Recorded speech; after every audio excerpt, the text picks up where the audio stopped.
দুর্নীতির আশা পরিণত করেছে, যার কারণে বাংলাদেশের সকল জায়গায় আপনারা জানেন হাসিনা রাজনীতির দুর্নীতি করছে, আপনারা জানেন হাসিনা কুইন্টাল দুর্নীতি করছে, আপনারা সকল প্রশাসনের লোকের দুর্নীতি করছে, সকলের দুর্নীতি করছে। কিন্তু হাসিনা এমন কাম করছে, এমন লোকজন পুরো দেশ থেকে লুটের একটা আশা বানাচ্ছে। হাসিনার মেয়ে তার এত টাকার ব্যবস্থা, সে একটা সেবামূলক প্রতিষ্ঠানের নাম দিচ্ছে, সে প্রতিষ্ঠানের নামে সূচনা ফাউন্ডেশন, সে অত দরিদ্র গরিব এবং যার জন্য তাদের সেবা করবে। সেবার নামে বাংলাদেশের এই যে বড় বড় প্রজেক্ট দেওয়া হয়েছে, তাদের কাছ থেকে সে 6,500 কোটি টাকা লুটপাট করেছে।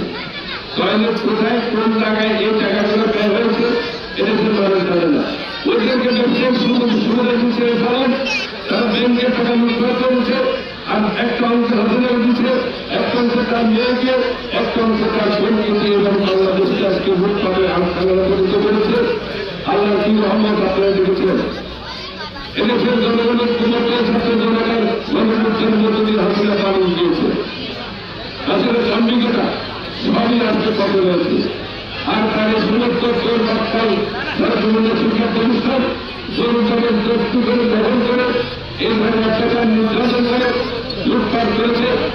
ইনশাআল্লাহ আপনাদের এই প্রতিষ্ঠান থেকে যত টাকা জসুলের নেতৃত্বে এখানে লুটপাট হয়েছে, আগামী দিনে তার সমস্ত টাকা পঞ্চায়েতের হিসাব করে আমরা শিক্ষা প্রতিষ্ঠানের একটা